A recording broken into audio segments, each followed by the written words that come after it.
이제 하나님의 말씀 찾으십니다. 고린도전서 1장 21절입니다. 고린도전서 1장 21절 한 목소리로 합독하시겠습니다. 시작. 하나님의 지혜에 있어서는 이 세상이 자기 지혜로 하나님을 알지 못하는 거로 하나님께서 전도에 미련한 것으로 믿는 자들을 구원하시기를 기뻐하셨도다. 아멘. 자, 우리는 이 땅에 태어나서 각자 자기 자신의 지혜에 입각해서 자기 자신의 삶을 살고 있습니다. 그래서 지혜롭게 행동해서 돈을 벌기를 원하고, 또 지혜롭게 행동해서 공부해서 좋은 학문을 연구해서 그 업적을 남기는 것을 원하고, 또는 지혜롭게 교회에 나와서 자기 자신 이웃을 돕고자 하는 그런 마음을 실천한 그런 행동을 하게 되는 것입니다. 자, 이렇게 보면 우리가 이 세상에서 나를 움직이고 있는 그 움직임의 원인이 되는 것은 바로 내가 가지고 있는 지혜를 충족시키기 위해서 그렇게 움직이는 것이다. 이렇게 여러분의 말씀드릴 수 있겠죠. 그래서 우리가 이 지혜를 아무리 발휘한다 할지라도, 물론 지혜를 발휘해서 돈도 많이 벌고 재벌도 되고 또 높은 자리에 올라가는 그런 사람들도 있습니다만은, 또는 지혜를 아무리 발휘해도 그냥 나락에 떨어지고 실패하고 항상 이제 꼬레비만 하는 그런 사람들도 있는 것이죠. 각자 자기 자신이 지혜롭게 산 결과로 이 사람은 이렇게도 되고 저렇게도 되는 것입니다. 그런데 문제는 그렇게 지혜롭게 산 삶의 결과가 잘됐든 잘못됐든 종국적으로 맨 나중에 결산할 때 보면 다 놓고 가는 것이라고 말씀드리는 거죠. 성공을 해도 성공한 사람도 놓고 가는 것이고, 실패해서 아무것도 없는 사람도 아무것도 없는 것을 놓고 가야 되는 것입니다. 자, 이렇게 보면 우리가 지혜롭게 인생을 살아도 그 종국은 전부 다 너나 할 것 없이 전부 물거품으로 끝나게 되는 것이고 허망한 것으로 끝나게 된다. 이렇게 말씀드릴 수 있겠죠. 자, 그래서 우리는 이런 지혜를 성경에서는 미련한 지혜라 이렇게 얘기를 하고 있는 것이죠. 그 미련한 지혜를 활용해서 인생을 살았기 때문에 그 쭉정이 인생을 추수하는 것 아니겠습니까? 자, 그래서 우리들은 이 미련한 지혜, 내가 갖고 있는 지혜, 내가 똑똑하다고 생각하는 이 지혜는 성경에서는 그것은 미련한 지혜라고 얘기를 하고 있는 것이고, 그것을 다른 말로 바꿔내 얘기하겠는데면 우리가 갖고 있는 그 나를 움직이는 그 지혜는 옛 생명이라 이렇게 얘기를 하고 있습니다. 옛 생명이기 때문에 오직 이 세상의 것만 추구하는 그런 생명을 가지고 있었기 때문에 우리는 그렇게 움직이게 되는 것이죠. 그래서 우리가 며칠 전에 우리 김 집사님이 그 질문이라기보다는 자기가 깨달은 것을 얘기하셨죠. 그게 뭐냐면 life라는 그 영어인 단어가 생명이라는 뜻도 있고 삶이라는 뜻도 있더라 이렇게 얘기를 합니다. 코스코를 같이 가다가 내려갈 때 이런 생각을 했다고 얘기하는 것이죠. 그래서 그 생명은 무엇이고 삶은 무엇인가? 그런데 그것을 둘 다 왜 life라는 그런 단어를 쓰는가? 이렇게 의문을 갖고 있었는데 그걸 좀 생각하는 기회가 되었다. 이렇게 얘기를 합니다. 그래서 우리가 이 말을 받아서 얘기한 내용이, 생명은 삶을 유발하는 원인인 것이고 생명의 결과로 삶이 나온다. 즉 삶은 생활인 것인데 생명의 결과로 생산되는 그런 결과물이다 이렇게 말씀을 드렸던 것이죠. 둘이 구분되면서 하나이기도 하고 둘이기도 한 것입니다. 그러니까 삶은 원인이고 존재인 것이고, 생명은 존재인 것이고, 삶은 그 존재가 어떤 존재에 따라서 거기서 유발되는 그런 삶이, 생명으로 인한 유발되는 그 삶이 그 행동, 생활이 삶이라 이렇게 여러분에게 말씀을 드렸던 것이죠. 자, 그래서 우리들은 지금 제가 처음에 여러분에게 말씀드렸을 때 여기 이 세상의 지혜로 살 때는 우리는 그 지혜가 나의 옛 생명이라고 말씀드렸죠. 내가 옛 생명의 존재이기 때문에 그로 말미암아 여러 가지 옛 생명의 행동들이 나오게 되는 것입니다. 그래서 우리가 생명이라는 단어가 무슨 생명이 뭐냐? 이게 손에 잡히지 않는 그런 건데, 생명은 결국 어떻게 우리에게 나타나느냐면 생명체로 나타나게 되는 것입니다. 그렇죠? 예수님이 나는 길이요 진리요 생명이라고 말씀하셨죠. 예수님이 생명이라고 얘기를 하고 있는데 생명이 무슨 뜻이야? 이렇게 우리가 생각할 수 있겠지만, 그 예수님이 육신을 입고 이 땅에 오셨을 때 그 예수님의 그 생명체를 봤을 때 우리는 예수가 생명이라고 얘기를 하고 있는 것입니다. 생명이 우리 눈앞에 나타났을 때는 생명체로 나타난다고 말씀드렸죠. 그리고 이 생명에 의해서 그 생명이 어떤 생명이냐에 따라서 그 존재의 모든 삶이 결정되게 되는 것입니다. 그래서 제가 여러분에게 이 말씀 드릴 때 개는 개의 생명을 가졌기 때문에 개의 특성을 나타내는 것이고 개의 생명을 그렇게 나타내는 것이라고 말씀드렸던 것이고 고양이는 고양이의 생명을 가졌기 때문에 그 고양이의 생명체로서 고양이의 삶이 나타난다고 말씀드렸습니다. 마찬가지로 우리들도 이 사람이기 때문에 사람의 생명을 가졌기 때문에 사람의 행동이 나오고 사람의 삶이 나오게 되는 거죠. 그런데 이 사람의 생명 중에서 두 종류의 생명이 있습니다. 하나는 죄인의 생명이고 의인의 생명이라고 말씀드렸습니다. 그래서 내가 의인의 생명을 가졌으면 의인의 행동을 하는 것이고 내가 죄인의 생명을 가졌으면 죄인의 행동을 할 수밖에 없다는 것입니다. 그래서 이 죄인의 생명을 가졌다고 했을 때 우리들은 옛 생명을 내가 가지고 있다고 얘기를 하고 있는 것이고 이런 사람들은 전부 자기 자신의 지혜로 활동을 하고 삶을 살게 되는데 이것은 전부 하나님으로부터 멀어진 그런 삶을 살 수밖에 없다고 말씀드렸던 것이고 이것이 바로 심판받는 삶이라고 말씀드렸던 것이죠. 그래서 우리가 지금 이 세상의 지혜로 살지만 그 전부 옛사람의 지혜로 살고 있는 것이고 우리가 그런 삶을 그치려면 그 삶을 어떻게 내가 행동을 바꾸려고 할 것이 아니라 어떻게 되냐면 자기가 갖고 있는 생명을 바꿔야 되는 것입니다. 그죠?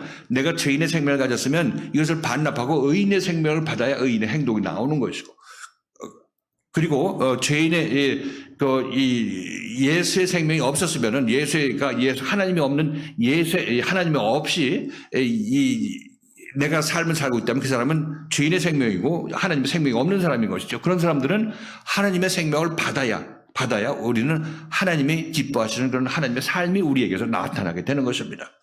자, 이렇게 봤을 때 우리들은 내 인생을 제대로 보게 될 것 같으면은 나는 왜 이렇게 내가 열심히 살아도 지혜롭게 살아도 선하게 산다고 생각해서 선을 행해도 여전히 인생이 허전한 인생으로 끝나게 되는 것인가 하는 것은 그 근본적인 원인이 바로 나의 존재의 문제라는 것을 우리는 알아야 되는 것이고 이 존재가 이렇게 허망함으로 끝날 수밖에 없는 것은 내 안에 진리의 하나님이 없기 때문에 그런 것입니다. 그러므로 여러분들이 이 인생의 문제를 해결하려면 근본적으로 해결하려면 여러분들이 기존에 갖고 있던 옛 생명을 반납하고 십자가에 반납하고 예수를 만나서 하나님의 생명을 받아야 되는 것입니다. 이렇게 새 생명을 받았을 때 여러분들은 죄 짓는 그 생명에서 죄 안 짓는 생명으로 바뀌게 되는 것이죠. 그렇게 되면 죄 짓는 생명을 가졌을 때는 죄만 짓고 아무리 노력해도 험한 인생으로 끝날 수밖에 없었는데 이제 여러분들 그 생명을 의인의 생명으로 바꾸게 되면 이제 여러분들은 무슨 일을 해도 여러분 열매 맺는 그런 행복한 삶을 살게 되는 것입니다. 그리고 예수 믿는다는 것은 다시 한번 여러분에게 말씀드리지만 교회 나와서 나의 종교가 기독교다 이 얘기를 하러 여러분이 예수 믿으러 나오는 것이 아닌 것입니다. 여기 예수 믿으러 나오는 것은 여러분의 인생 자체를 본연적으로 근본적으로 보고 해결하기 위해서 여러분이 교회 다니는 것입니다. 그러니까 교회는 우리 기독교인들만 전유물이 아니라 이 세상 모든 사람들이 나와서 하나님을 만나고 자기 자신의 인생의 문제를 근원적으로 해결할 수 있는 곳이 바로 이곳이기 때문에 이 교회는 그런 의미로 여러분이 교회에 나오셔야 된다고 말씀드리는 거죠. 그러므로 예수는 진리지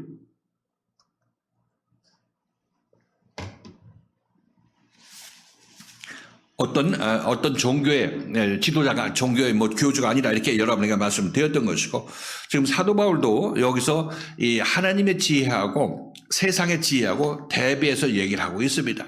하나님의 지혜는 사도 바울의 말씀을 통해서 우리가 와서 우리를 새로운 사람으로 하나님의 사람으로 거듭나게 만드는 그 생명의 말씀을 얘기를 하고 있는 것이고 우리 세상 사람들의 지혜는 세상에서 자기 옳다함으로 자기 선하다는 생각으로 이 세상을 살고 그리스도의 생명의 말씀을 들을 때도 그것으로 자기 옳다함을 주장하다가 말씀을 거절하기 때문에 그렇게 하지 말고 그렇게 미련한 짓을 하지 말라 이렇게 얘기를 하고 있습니다. 역으로 본다면 세상 사람들이 우리를 본다면 우리를 구원하는 생명의 말씀이 미련하게 보이는 거죠. 근데 하나님께서는 너네가 미련하기 때문에 내가 지혜로운 것이 미련하게 보이는 것이야 이렇게 말씀하시는 것입니다. 자, 오늘 사도 바울이 계속해서 세상 지혜와 하나님의 지혜를 대비해서 얘기를 하고 있는데 어떻게 이 바울이 얘기를 하고 있는지 같이 한번 보도록 하십니다. 자, 오늘 이렇게 사도 바울이 얘기를 합니다. 하나님의 지혜는 이 육신의 세상에 있는 사람들이 자기 지혜로 하나님을 알지 못하기 때문에 전도에 미련한 것으로 믿는 자들을 구원하시기를 기뻐하셨다 이렇게 얘기를 하고 있습니다. 자, 오늘 이 말씀을 통해서 자기 지혜로 세상 사람들이 자기 지혜로 하나님을 알지 못한다. 이것에 관해서 같이 한번 생각해 보도록 하시고, 그리고 그래서 하나님께서는 전도의 미련한 것으로 이들을 구원하셨다. 이렇게 얘기를 하고 있고, 그것을 기뻐하신다. 이렇게 얘기를 하셨는데, 자, 어떤 의미에서 사도 바울이 이런 얘기를 하고 있는지 같이 생각해 보도록 합니다. 자, 먼저 한번 21절 읽고 전반부 한번 살펴보도록 합니다. 이 세상이 자기 지혜로 하나님을 알지 못하다. 이렇게 얘기를 하고 있는데, 자, 어떤 의미인지 같이 한번 보도록 하십니다. 20절 읽겠습니다. 시작. 하나님의 지혜에 있어서는 이 세상에 자기 지혜로 하나님을 알지 못하는 고로 하나님께서 전도에 미련한 것으로 믿는 자들을 구원하시기를 기뻐하셨도다. 여기서 하나님의 지혜에 있어서는 이 얘기는 하나님이 사람을 구원하시는 지혜에 있어서는 구원의 지혜를 얘기를 하고 있는 것입니다. 좀 더 자세히 얘기하면 하나님이 세상 사람들로 하여금 하나님을 알아서 그들을 구원해 주시는 이 지혜가 세상 사람들에는 없기 때문에 하나님께서 이 전도에 미련한 것을 그들을 구원하기를 원하셨다. 이렇게 기뻐하셨다. 이렇게 얘기하고 있는 것은 하나님이 세상 사람들로 하여금 하나님을 알게 해서 그들을 구원하여 새 생명을 주는 그 지혜는 세상 사람들이 갖고 있지 않다고 얘기를 하고 있는 것입니다. 즉 하나님께서 하나로 만들고자 하는데 이 하나로 만들고자 하는데 이 하나가 되는 이 지혜는 세상 사람들이 전혀 없다는 것을 얘기를 하고 있는 것이죠. 그래서 하나님께서 선제적으로 먼저 일을 하신다 이런 의미로 이렇게 지금 사도 바울이 쓰고 있는 것입니다. 자, 세상 사람들이 자기 지혜로 하나님을 알지 못한다 이렇게 얘기를 하고 있습니다. 자, 이것은 말씀드렸다시피 우리가 이 세상에 태어날 때 하나님을 떠나서 아담이 에덴 동산을 떠나듯이 우리가 하나님을 떠나서 이 땅에 태어났다고 말씀드렸죠.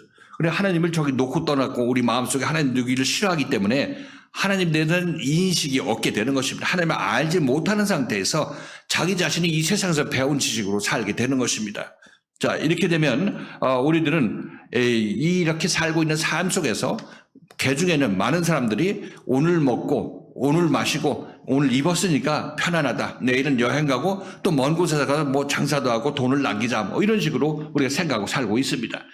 그렇게 하루하루 살고 있는 사람들에게는 하나님을 알라. 이렇게 얘기할 필요도 없는 거죠. 하나님을 알 필요도 없습니다. 지금 잘 먹고 잘 살고 내일 시집 가고 장가 가는데 뭐 하나님을 알아서 뭐 합니까? 안다고 해서 있다 할지라도 자기에게 간섭할 것 같기 때문에 하나님을 찾지도 않는 그런 부류의 사람들이 있는 것입니다. 자, 그런데 그런 사람들 중에서도 정말로 고민하는 사람들이 분명히 있습니다. 나는 이 땅에 왜 왔는지, 이 땅에 태어났으면 이 땅에서 그냥 이 세상 일을 하다가 죽으라고 이 땅에 왔는지, 아니면 다른 목적이 있어서 내가 이 땅에 온 것인지, 그리고 내가 이 세상을 살면서 무엇을 해야 될 것인지를 우리가 생각하는 사람들이 있는 것이고, 그리고 나는 과연 죽으면 어떻게 되는 것인가? 죽으면 그 다음 세상에 있는 것인지 아니면 죽으면 그로 말미암아 내 존재가 소멸되는 것인지 이런 고민을 하는 사람들이 분명히 있다는 것입니다. 그래서 이런 사람들은 먹고 마시는 것도 중요하지만 이런 문제들을 정말 해결받아서 정말 자기 자신이 이 땅에 있는 존재의 의미를 찾는 그런 사람들도 분명히 있다는 것을 우리는 알아야 되는 것입니다. 그래서 이렇게 인생에 대해서 자기 자신에 대해서 나는 누구인가에 대해서 고민하고 있는 그런 사람들은 이제 거기에 대해서 고민한 그 부류의 사람들이 있죠. 그런 사람들은 고민을 좀 해결해 준다고 하는 사람들이 철학자들인 것입니다. 그래서 인생은 무엇인가? 우리는 어디로 와서 어디로 가는 존재들인가? 이런 것을 찾고 연구하는 사람들이 철학자들인 것이고, 우리도 이 철학자들에 관해서 그들의 주장에 대해서 여러분 많이 고등학교 때 배우셨나요? 그런 거 많이 배우셨다는 것을 알 수가 있습니다. 자, 그렇게 보면 이렇게 철학자들은 어떻게 보면은 그냥 먹고 마시고 그날 먹고 산다고 즐겁게 사는 그런 사람들이 하나님 찾지 않고 그런 사람들보다 철학자들은 좀 고민을 하는 사람들이죠. 고민해서 과연 이게 나는 누구인가? 우리 인생은 무엇인가? 이런 것을 고민하는 사람들이 분명히 있는 것입니다. 그들이 바로 연구하고 써는 것이 철학 서적인 것이고 그들이 주장하는 것이 자기 자신의 어떤 철학관이라 이렇게 얘기할 수가 있겠죠. 그래서 그런 사람들은 이제 다른 사람들 먼저 자기와 같이 고민하는 사람들한테 어떤 위로감을 주고 길을 인도하고 안내를 하죠. 근데 그들의 안내하는 길은 제대로 된 길이겠어요? 안 그래요? 제대로 안 된 제대로 안 된 길이죠. 제대로 안 된 길. 그 세상 지혜지만은 세상의 지혜로운 자들이 지혜자들이 짜내서 생각하는 것이지만 그것이 온전한 해결책이 되지 않는다는 것입니다. 얼마 전에 그 유튜브에서 어떤 그 새롭게 하셔서 그 간증에 나온 그 목사님이 계셨었는데 그분은 청소년 시절에 그러니까 뭐 고등학교 좀 됐겠죠. 그때 뭐 이 인생의 의미와 행복에 대해서 과연 인생이 행복해야 되는 것이 맞는 것인데 어떻게 하면 행복해야 될 것인가에 대해서 고민을 많이 했고 또 인생의 의미에 대해서 나는 이 땅에 왜 존재하는가 이것에 관해서 고민을 많이 했다고 합니다. 그래서 많은 문학 서적도 읽고 나중에 이제 그런 의문을 갖고 있으면 당연히 철학 서적으로 이제 자리가 생각이 옮겨가게 되는 것이죠. 그래서 자기 자신은 이 철학자들의 이 얘기를 들어보니까 우리 인생들은 강제적으로 이 땅에 던져졌다 이렇게 얘기하는 그런 철학자도 있고 또 어떤 철학자는 뭐 우리 인생들은 이 땅에서 그냥 잉여 인간으로 무가치한 잉여적인 인간이라 이렇게 정의해서 얘기하는 그런 철학자도 있었다 이렇게 얘기를 합니다. 그래서 그런 책을 읽으면서 이분은 어떤 생각을 했냐면 아니 철학자들이 그렇게 얘기를 하면서 철학자들의 말로로 보면 되게 깨끗하게 끝난 사람들이 없죠. 뭐 배반당하고 뭐 고난당하다가 이제 다 죽는 그런 모습을 보면서 아니 철학자들은 그렇게 뭐 이 인생에 대해서 논하고 우리에게 가르침을 주지만 자기네들의 삶이 그렇게 행복해 보이지 않았다 이런 얘기를 하고 있는 거죠. 그래서 이것도 이 목사님의 당시 그 청년의 마음에 마음에 드는 그런 철학자의 어떤 주장이 없었다 이렇게 얘기를 합니다. 그러던 중에 그분이 이제 하나의 책을 읽게 됐다는 거죠. 그분이 읽은 책은 헬만 헤세라고 여러분 들어보셨나요? 뭐 헬만 헤세의 이 황야의 일이 그 제목이 황야의 일이가 맞나 봐요. 황야의 일이라는 그 책을 읽었는데 자기 자신은 헬만 헤세의 거의 모든 책을 다 읽었답니다. 다 읽고 자기 자신이 헬만 헤세의 책을 읽고 이해한 이 세상에서 다 헬만 헤세의 책을 다 읽고 이해한 사람 5사람을 꼽으려면 그 중에 자기 자신이 하나가 속한다고 할 정도로 그렇게 아주 탐독을 했다 이렇게 얘기를 합니다. 황야의 일이라는 그 책에는 자기 자아를 찾아 나가는 과정에 대해서 쓴 책이라고 얘기를 합니다. 자아가 누구인지, 자아 형성 과정, 자아가 어떻게 자아의 정체를 찾아가는 과정을 쓴 것이라고 얘기를 하고 있는데 이거 결국 다시 얘기하게 되면 나는 누구인가를 찾아가는 그런 책이라고 얘기를 하고 있는 거죠. 그래서 거기서 헬만 헤세도 거기에 대해서 어떤 답을 주는 것이 아니라 이것이 고민하다가 고민하고 정말 힘겹게 이제 고민하는 그런 사람들은 그들에게 어떤 자유가 있는데 불이 나면 비상구로 탈출하듯이 우리들도 인생에서 고민하다가 해답을 얻지 못하면 거기서 탈출하는 자유가 있다 이렇게 얘기를 한다고 그러는 거죠. 그 탈출하는 자유가 무엇입니까? 여러분들 인생이 힘들어서 더 이상 못 견디겠다 하면 여기서 불을 나서 어디 도망가야 될 거 아니에요. 탈출하는 그 탈출구가 어디예요? 자살하는 거죠. 자살하는 거랍니다. 그렇죠? 우리들 자연농원이나 어떤 데가 무슨 무서운 그 귀신의 성 이렇게 들어가다가 너무 무서우면 옆에 비상구 하나 만들어 놓고 그걸 나가라 이렇게 얘기를 하고 있죠. 그러니까 인생에 힘들면 나가는 그것도 너에게 주어진 자유니까 그 행사할 자유가 너에게 있다 이렇게 얘기를 합니다.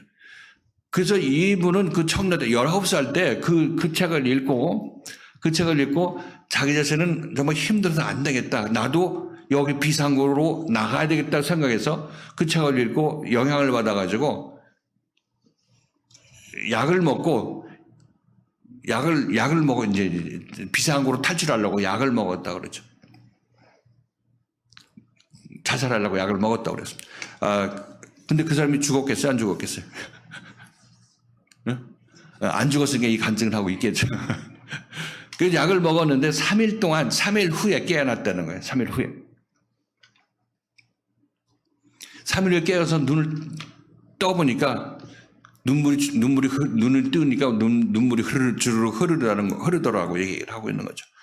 왜 눈물이 흘렀나 그렇게 저 사회자가 물어보니까 다시 이 힘든 세상에 다시 마주하게 돼서 마주하게 돼서 그것이 힘들어서 이제 눈물을 흘렸다 이렇게 얘기를 합니다. 그래서 이분은 뭐 잘 아시는 바대로 지금은 이제 큰 교회 목회자가 되셨고 그동안 읽은 책이 아주 방대하기 때문에 입에서 이제 아주 많은 지식이 나오겠죠. 그렇게 해서 이제 교회도 크게 되었는데 아무튼 이분은 이렇게 그 어떤 세상 철학자들의 지혜로운 책에 영향을 받아서 결국 이분이 한 것이 무엇입니까? 그럼 자기 자신 생명 끊는 것밖에 더 있겠습니까? 이렇게 되는데 이것이 바로 세상 철학이고 세상의 척등학문이라고 얘기를 하고 있는 것이고 이것이 사실상 철학자들이 그 지혜가 이 세상에서 아주 출중하고 지혜자들에 속하는 거죠. 그냥 생각 없이 사는 사람들하고 깊이 생각했던 사람들하고 그 차이가 분명히 있게 되는 것입니다. 아무튼 이분은 이렇게 간증을 하는데 사실상 저는 이 고등학교 때 이런 철학자들 뭐 키에르케고르니 뭐 니체니 뭐 이런 얘기는 들어봤지만 그 사람들 이름 외우기도 힘들었지 그 사람들의 서적을 읽고 그 사람들이 주장하는 것이 뭔지를 잘 알지도 못했던 거죠. 그 선생님이 얘기해주는 그 내용만 알고 있었던 것이지. 근데 이분은 자기 자신이 그 스스로 읽고 그냥 깊이 빠져들어갔던 것을 보면은 정말 이분은 대단한 분이다 이런 생각이 드는 것이고 그것도 젊었을 때 뭐 19살 때 그랬다니까 고등학교 고3 정도 됐나요? 뭐 그 정도 됐을 것 같은데 그렇게 했다는데 이런 것을 가만 보면은 그렇게 해서 열심을 내도 찾고 찾아도 진리를 찾지 못한 것이고 이 사람도 행복을 찾지 못했기 때문에 돌아가시려고 한 거 아니겠습니까? 그러니까 이 세상의 지혜로서는 거기에 행복이 없는 것이고 이들이 찾는 행복도 이들이 찾는 행복의 본질이 뭐냐면 진리인 것입니다. 진리를 찾아 행복해 되는 것이고 모든 자기 자신이 내가 누구인지도 알게 되는 것인데 이것이 이들이 결국 찾는 진리나 행복이나 이런 것들은 세상의 지혜로 절대 찾을 수가 없다는 것을 이것들로 우리에게 보여주고 있는 것을 알 수가 있습니다. 자, 그리고 이 철학자들이 대부분 다 기독교인들이에요. 기독교인들인 것입니다. 예수를 믿고 하나님을 믿어도 그들도 진리를 발견하지 못한 거죠. 율법적으로 알고 있고 생명의 사람을 만나지 못했기 때문에 이들도 자기 자신의 노력으로 예수를 믿고 하나님 믿었고 그 결과로 비상구로 탈출하라 뭐 이런 얘기밖에 못하게 되는 것이죠. 세상 철학은 절대로 우리에게 어떤 이 선한 영향을 끼치지 못한다. 이것을 우리는 알 수 있어야 되는 것입니다. 자, 그래서 여기서 하나님께서는 너희가 인생의 사람의 지혜로 하나님을 알지 못한다고 얘기를 하고 있죠. 너희가 이 세상이 자기 지혜로 하나님을 알지 못하는 거로 이렇게 얘기를 하고 있습니다. 하나님을 아는 게 뭡니까? 하나님을 아는 것이 철학서적 읽어서 하나님을 알아지는 것도 아니죠. 그렇다면 이렇게 이분 이렇게 하실 이유가 없는 것이죠. 이 하나님을 안다는 얘기는 우리가 일반적으로 보지 않는 하나님을 어떻게 압니까? 알 수가 없는 거죠. 알아도 뭐 하나님은 계시다, 뭐 살아계시다, 뭐 이런 식으로 얘기밖에 더 하겠습니까?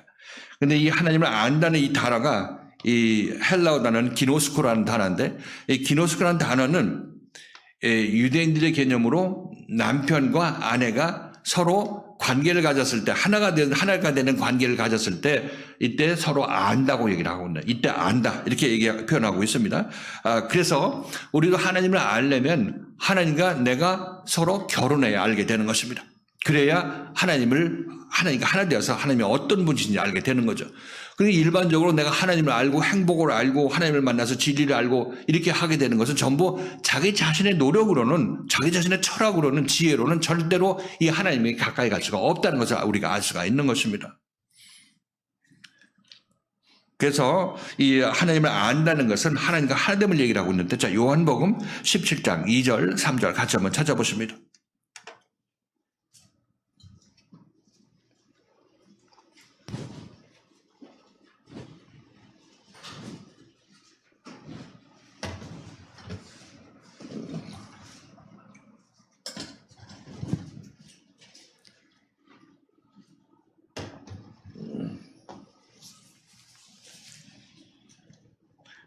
요한복음 17장 2절 3절 자 읽겠습니다. 시작. 아버지께서 아들에게 주신 모든 자에게 영생을 주게 하시려고 만민을 다스리는 권세를 아들에게 주셨음이로소이다. 영생은 곧 유일하신 참 하나님과 그의 보내신 자 예수 그리스도를 아는 것이니이다. 영생 즉 구원받은 생명을 갖는 것은 그죠? 참된 하나님과 그가 보내신 아들을 아는 것, 그리스도를 아는 것 이것을 얘기를 하고 있습니다. 아는 것이 영생이라고 얘기를 하고 있는 거죠. 그냥 아는 것은 단순히 지식적으로 아는 것이 아니라 하나됨으로 말미암아 아는 것. 그리스도를 통해서 내가 하나님과 하나 되었을 때 나는 하나님을 아는 자가 되고 그리스도를 아는 자가 되는 것입니다. 이렇게 지금 예수님께서 말씀하시죠. 그래서 여기서 세상이 자기 지혜로는 하나님을 알지 못하는 거로 이런 얘기는 세상이 자기 지혜로는 자기 자신을 하나님과 하나 되게 만들어서 구원하지 못하는 거로 이렇게 얘기를 하고 있는 거죠. 그렇죠? 안다는 것이 곧 구원이라는 것을 알 수가 있습니다. 이래서 하나님을 알게 되면 모든 의문이 사라지게 되는 것이고 또 소위 그들이 말하는 인생에 있어서 인생의 참 의미를 찾게 되는 것입니다. 이것이 행복이 그에게 다가가는 그런 유일한 통로인 것이고 유일한 길이라 이렇게 말씀드릴 수 있는 거죠. 자, 그래서 지금 우리들도 세상의 자기 지혜로 하나님을 찾을 수 없기 때문에 하나님을 알 수 없기 때문에 여러분들은 여기 오셨습니다.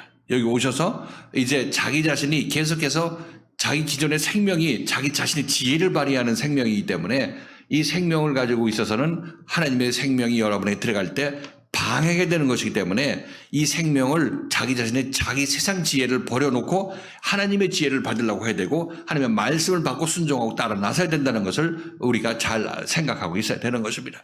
이렇게 되면 우리들도 이제 종국적으로 이제 하나님의 지혜로서 하나님으로 말미암아 하나님을 알게 되는 그런 사람으로 우리가 변하게 되는 거죠. 우리는 지금 그 과정에 있다 이렇게 말씀을 드리는 것입니다.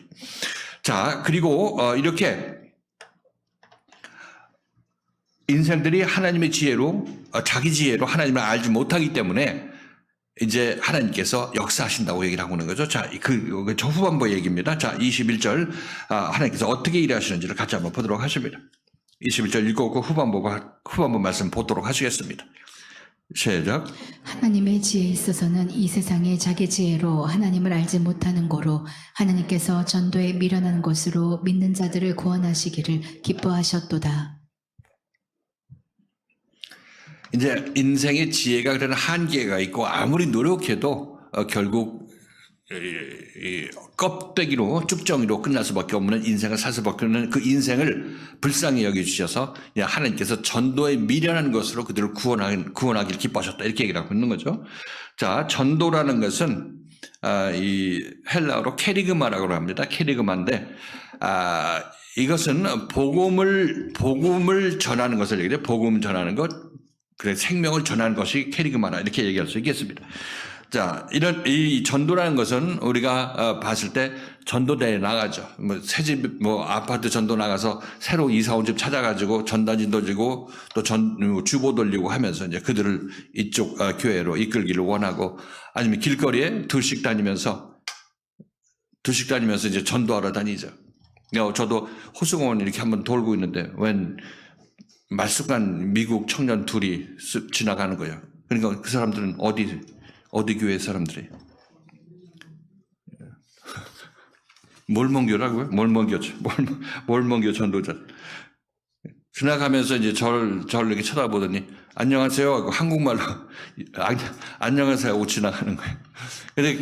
그래서 그들은 좀 젊은 사람들 전도하기 좋겠다 이런 생각이 드는 거죠. 영어 같이 공부합시다 하면서 하게 되면 전도하기가 쉽다 이런 생각이 드는데 아무튼 그 사람들이 그렇게 하는 전도도 전도죠. 전도인 것입니다. 그들이 그래서 사람들을 이끌어서 자기네 교회로 가든 아니면 우리 교회로 이끌어 오든 하면 이 말씀 앞으로 일단 오게 되는 것이니까 전도는 전도라 이렇게 얘기할 수 있겠습니다. 근데 바울이 여기서 말하는 전도는 그런 초보의 전도를 얘기를 하는 것이 아니라 근본적으로 그를 바꾸는 전도를 얘기를 하고 있죠. 생명의 말씀을 주어서 그를 완전히 하나님의 사람으로 만들어내는 것 이것이 전도라는 것을 알 수가 있습니다. 그러므로 우리가 이제 참 전도를 하려면 이런 전도를 하려면 내가 먼저 생명의 말씀을 제대로 받아서 생명의 말씀이 내 안에 와야 되는 거죠. 와야 이 생명을 남한테 나눠줄 때 이것이 전도가 되는 것입니다. 참다운 전도가 되는. 내가 먼저 그리스도로부터 전도를 받고 그리스도의 전도를 남한테 전해주는 것. 이것이 참다운 전도라. 그리스도 생명을 남한테 전해주는 것. 이것이 참다운 전도라. 이렇게 여러분께서 이해하시면 되겠습니다. 자, 그래서 지금 이 예수 그리스도는 제자들에게 전도자였던 것이죠. 참 전도를 했던 것입니다. 그리고 사도 바울은 고린도 교인들한테 참 전도자가 되었던 것이고 또 여러분들은 저로부터 전도를 받고 있으니까 제가 여러분에게 참 전도자가 되는 것입니다. 이 전도라고 하는 것은 좋은 단어인데 그 단순하게 말만 그치는 것이 아니라 그에게 생명을 주어서 그를 하나님의 사람으로 만들어내는 것. 이것이 참다운 전도라. 이렇게 여러분께서 이해하시면 되겠습니다. 자, 그런데 이렇게 전도를 받을 때 물론 길거리에서 전도를 받던 초보 전도를 받던 아니면 사도 바울 같은 사도를 만나서 여러분 전도를 받던 그 전도자의 말이 이 세상성에 속한 우리들에게는 그 전도자의 말이 미련하게 보이는 것입니다. 미련하게 보이는 것이고 그런데 미련하게 보임에도 불구하고 따라 나선 사람은 교회로 오게 되는 것이고 또 거기서 교회 와서도 조금 있으면 또 미련한 생각이 또 올라오겠죠. 내가 왜 교회를 매일 나와야 되는 것이야? 이런 생각도 드는 것이고 뭐 헌금은 왜 해야 되는 것이야? 봉사는 왜 하는 거야? 바쁜데. 뭐 이런 식으로 생각하는 그런 생각들이 있게 되면 그런 생각 때문에 전도가 미련하게 보인다고 얘기를 하고 있습니다. 여러분들도 이 교회 와서 이 전도가 미련하게, 이 생명의 전도가 이 생명이 없는 사람들한테 처음으로 다가갈 때는 미련하게 보일 수밖에 없다고 말씀드리는 거죠. 알지 못하는 것을 여러분이 따라 나서라고 요청을 받기 때문에 그 미련하게 내가 왜 가느냐 이런 생각을 하게 되는 것이죠. 여러분들도 잘 따라 나서다가도 나중에 뭐 결정적인 순간에 자기 자신이 아주 허점을 찔리고 고침 꼭 받아야 될 그 점이 지적을 받으면 여러분 분을 내면서 내가 이 말을 왜 믿어야 되는데 내가 미쳤어? 이런 생각을 하게 되는 거죠. 그런 생각 안 하게 되겠습니까? 여러분들이 이 긴 세월 동안 말씀을 들으면서도 서서히 진행됐던 이유도 여러분들이 이 말씀을 바로 지혜롭다고 생각하지 않고 미련하다고 생각하기 때문에 그 긴 세월에 걸리게 되는 것입니다. 그것들이 여러분 생각이 바뀌고 마음이 바뀔 때까지 하나님께서 역사하시기 때문에 시간이 걸린다고 말씀드리는 것입니다. 그래서 이런 미련하고 미련하게 보이는 전도가 미련하게 보이지만 실질적으로는 세상 지혜가 미련한 것이죠. 여러분이 미련한 것이 말씀이 미련한 것은 아니라는 것을 우리는 잘 알 수가 있어야 되는 것입니다. 자, 그래서 내 마음속에서 말씀을 거절하고 말씀이 미련하다고 생각하게 되면 여러분들은 그 말씀을 잘 따라서 오기 때문에 사도 바울이 이렇게 얘기를 하죠. 우리가 지난 시간에 살펴봤던 말씀인데 자, 골로새서 말씀이죠. 같이 한번 보십니다.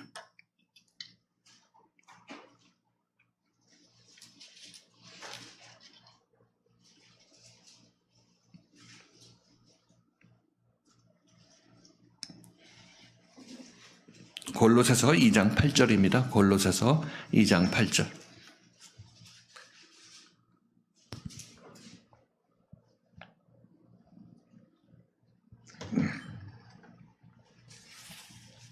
자, 읽겠습니다. 시작. 누가 철학과 헛된 속임수로 너희를 노력할까 주의하라. 이것이 사람의 유전과 세상의 초등학문을 조침이요 그리스도를 조침이 아니니라. 철학과 헛된 속임수는 밖에 있는 사람들한테만 해당되는 것이 아니라 이 철학과 헛된 속임수는 우리 마음속에도 지금 아직 남아 있는 거죠. 아직 자라나지 못한 부분이 이런 철학과 헛된 속임수에 좀 속아서 나를 주장하고 있다는 것입니다. 말씀에서 이런 것들이 다 지적받고 고침을 받은 다음에 우리는 깨끗하게 될 수 있을 것인데 아마 그 과정에서는 철학과 속임수는 항상 우리 마음속에 따라 나서고 있습니다. 지금. 그들뿐만 아니라 우리 안에서 지금 작용하고 있다 이렇게 말씀드리는 거죠. 이것들에 속아 넘어가서 말씀의 인도함을 거절하게 된다면 노력당하는 거죠. 여러분의 영혼이 이 세상 헛된 속임수에 노력당한다 이렇게 여기서 얘기를 하고 있습니다. 자, 우리가 처음에 아까 간증했던 그 목사님의 그 경우를 보면은 그 목사님이 열심히 청년 시절 때 열심히 철학 사상을 배웠고 철학자들의 어떤 그 주장을 다 섭렵했던 그런 분이신데 그 전부 꽝 났던 거 아니겠습니까? 그리고 그 사람들도 그 철학자들도 아까 말씀드렸던 대로 기독교인들이 대부분이었었는데 그들은 하나님에 대한 단어를 알고 예수에 대한 단어를 알았지만은 그 예수를 제대로 알지 못했고 하나님을 제대로 알지 못했습니다. 그러니까 그렇게 철학에 뭐 비상구로 나가라 뭐 이렇게 뭐 우리는 그냥 잉여인간이다 뭐 이런 식으로 얘기를 할 수 없었던 것일 텐데 하나님을 알았더라면 그런 이 지식이 하나님을 제대로 알지 못했기 때문에 그런 세상 지식으로 사람들이 도움을 주지 못할 망정 사람들을 더 비관에 빠뜨리게 하고 일찍 돌아가시게 만드는 그런 역할을 하게 되는 것은 굉장히 이 하나님께 대한 죄를 짓는 것이다 이렇게 얘기할 수 있겠습니다. 자, 그럼에 비해서 여러분들이 생각할 때 지난 목요일날 우리 같이 얘기를 할 기회가 있었죠. 그때 거기서 우리들이 이 하나님과 하나님이 남편이고 우리가 아내가 되어야 돼서 우리는 지금 처음에는 이 세상에 태어날 때 하나님이 나의 남편이 된 것이 아니라 내가 내 자신의 남편이 됐던 것이고 내가 남편 노릇했던 것이고 내 아이 자아를 거느리고 있다고 말씀드렸습니다. 그러니까 여기서 모든 일이 엉클어질 수밖에 없는 것이고 힘들 수밖에 없는 것이고 정말 죽고 싶은 생각도 드는 것이 전부 내가 내 자신을 이끌어갈 때 그런 모습이라고 말씀드렸죠. 그런데 이제 예수를 만나서 우리가 내가 남편 역할을 할 것이 아니라 그리스도를 하나님을 내 안에 남편으로 모시고 나는 그 남편의 아내로서 그와 합쳐야 된다 이렇게 여러분께 말씀드렸습니다. 자, 이게 여러분들이 이렇게 해서 우리가 남편을 바꾸게 되면 올 때 남편 없이 내가 남편 노릇하며 왔는데 이제 남편이 그리스도가 내 안에 와서 자리를 잡게 되면 나는 그리스도의 아내로서 그리스도의 신부로서 그리스도와 하나가 되어 움직이는 것을 여러분에게 말씀드렸습니다. 자, 이렇게 돼서 우리들은 결국 내 자신이 하나님의 생명을 내가 받는다고 표현할 수 있는 것이고 남편은 하나님을 남편으로 받아들여서 이 인생을 살게 될 때 여러분들은 제대로 된 행복을 찾게 되는 것이고 여러분의 인생의 목적을 달성하게 되는 것입니다. 그리고 여기에 고민이 있을 수 없고 비상구로 나간다 이런 얘기 있을 수도 없는 거죠. 이 생명을 아주 충만하게 기쁜 마음으로 살 수 있는 그런 계기가 동기가 여러분에 주어지게 되는 것입니다. 자, 이렇게 보면 고등학교나 어떤 이 책에서 학교에서 가르칠 게 철학자의 철학 사상을 가르치는 게 낫겠습니까? 아니면 예수 그리스도를 믿고 제대로 하나님을 남편으로 모시는 것이 너희 영원한 행복을 찾는 것이고 너희 인생의 자아를 제대로 너희 인생이 무슨 인생인지 제대로 알게 되는 유일한 길이야. 이런 기록을 써야 되겠습니까? 어떻게 교과서 개정해야 되죠. 좌파 교과서 우파로 바꾸는 것보다 더 중요한 게 거기서 예수 그리스도라는 그 단어를 넣는 것이 그 인생 그 교과 과목 전체를 다 뒤집는 그런 것입니다. 그러니까 우리들은 지금 아까 말씀드렸다시피 예수를 믿는다는 것은 단순하게 종교 생활 중에 하나를 택해서 하는 그런 것이 아니라 우리 모든 인생의 근본적인 문제를 해결하는 진리라는 것을 다시 한번 말씀드리는 것입니다.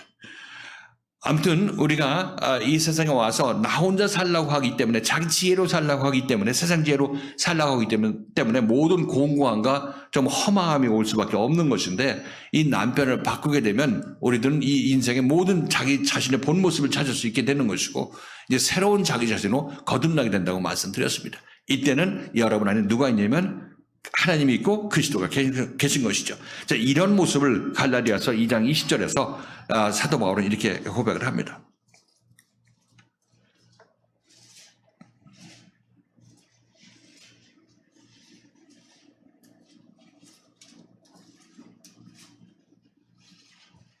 갈라디아서 2장 20절, 갈라디아서 2장 20절. 잘 아시는 구절입니다.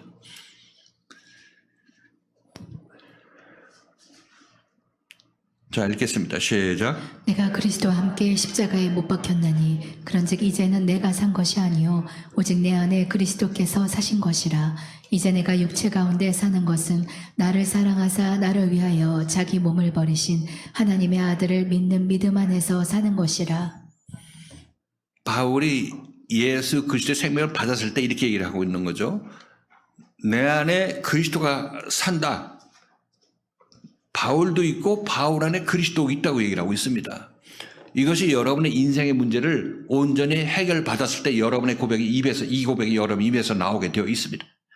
그럼 뭐 비상구로 탈출할 필요도 없는 거고 인생 힘들다고 포기할 이유도 없는 것이고 정말 어떤 고난이 와도 기쁨으로 행복으로 남은 인생을 살게 되는 것이고 그것이 바로 하나님의 기뻐하시는 바라고 얘기를 하고 있는 것입니다. 그러므로 다시 한번 우리 자유의 모든 성도들 다시 한번 잘 생각해야 되는 것은 정말 나는 이대로 그냥 이 상태에서 생명이 바뀌지 않은 상태에서 그리스도의 생명이 내 안에 오지 않은 상태에서 아무리 열심히 노력하고 뭐 좋은 데 가고 뭐 한다 할지라도 무의미한 것입니다. 그러니까 그런 일을 하기는 하되 여러분 교회에서 듣는 이 말씀을 통해서 여러분의 그 남편 노릇하는 여러분 자신이 그리스도로 대치돼야 된다는 사실인 것입니다.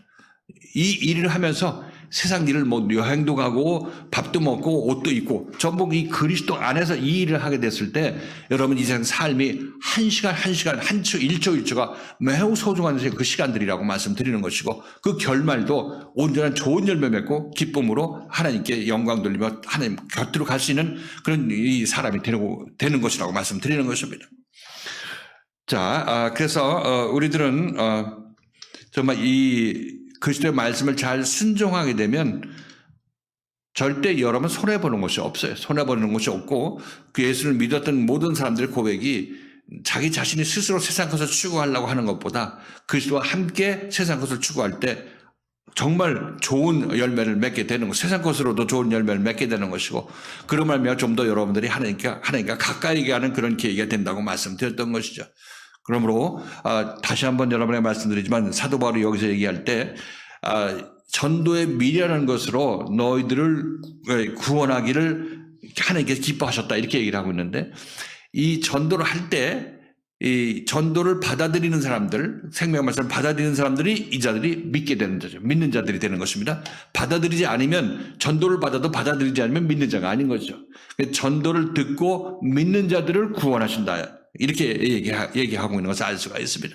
그러니까 말씀을 들어도 순종치 않고 자기 옳다면 세상 지혜를 계속 내놓게 되면 전도를 받아도 구원을 받지 못하죠. 그런 전도를 받고 믿는 자들을 그 말씀을 믿는 자들을 구원하기를 기뻐하셨다. 이렇게 얘기를 하고 있는 것을 바울이 이렇게 얘기하고 있는 것을 우리가 알 수가 있는 것이죠. 자, 이러므로 우리들도 신앙생활할 때 다시 한번 자기 자신이 한 걸음 한 걸음 이 길을 따라 나선 데 있어서 이 말씀 잘 들으시고 이 말씀이 어떻게 여러분이 생각해야 될 것을 방향을 제시할 것입니다. 그렇게 생각하고 깨닫고 열심을 해서 따라 나서셔야 된다 이렇게 말씀드립니다. 이렇게 되면 전국적으로 여러분들이 구원을 받은 자가 되고 구원을 받았으므로 하나님께서 여러분을 기뻐하시는 것입니다. 여러분이 큰 뇌물을 바쳐서 하나님께 기뻐하시는 것이 아니라 여러분들이 새 생명을 받음으로 말미암아 여러분들 하나님을 기쁘게 하고 하나님을 영광스럽게 하는 유일한 길이라는 것입니다. 그것이. 자, 이제 오늘 말씀을 정리하겠습니다. 사도 바울이 이런 의미로 우리에게 얘기를 했는데 자, 우리가 아무리 노력하고 철학적인 연구와 지혜를 발휘한다 할지라도 자신 안에 있는 허전함과 허무함, 쭉정이 같은 그 자기 인생을 스스로 해결할 수 없고 거기에 대한 답변도 들을 수도 없습니다. 그것은 하나님을 떠난 상태에서 무슨 일을 해도 여기서는 사망에 속한 일을 하게 되는 것이지 제대로 된 올바른 생명일을 할 수가 없는 것입니다. 이런 우리를 불쌍히 여겨주셔서 하나님께서 전도자를 보냈죠. 전도자를 보내서 우리에게 너의 근본적인 문제는 하나님을 떠났기 때문인 것이고 너 혼자 하나님을 찾지 못하니까 내가 그리스도를 보냈으니까 이 말씀을 잘 듣고 그리스도의 생명을 내 안에 갖도록 해라. 그러면 하나님과 너가 하나가 된다. 이렇게 얘기를 하고 있습니다. 이렇게 되면 이렇게 너는 이제 하나님을 아는 자가 되고 그로 말미암아 너는 구원받은 자가 되는데 그로 말미암아 너로 그렇게 구원받은 너를 내가 기뻐한다. 이렇게 하나님께서 말씀하시는 것입니다. 자, 그래서 지금 이 말씀을 우리에게 적용한다면 지금 우리 앞에 선포되는 이 귀한 전도의 말씀을 잘 들으시고 믿고 순종함으로 말미암아 여러분들이 큰 구원을 얻는 사람으로 변화를 받아야 될 것입니다. 그렇게 되면 하나님께서 여러분을 기뻐하시는 자가 되는 것이죠. 자, 여러분들 전부 이렇게 하셔서 한 분도 빠짐없이 하나님의 기쁨이 되시는 여러분들 되시기를 주님의 이름으로 축원을 드립니다.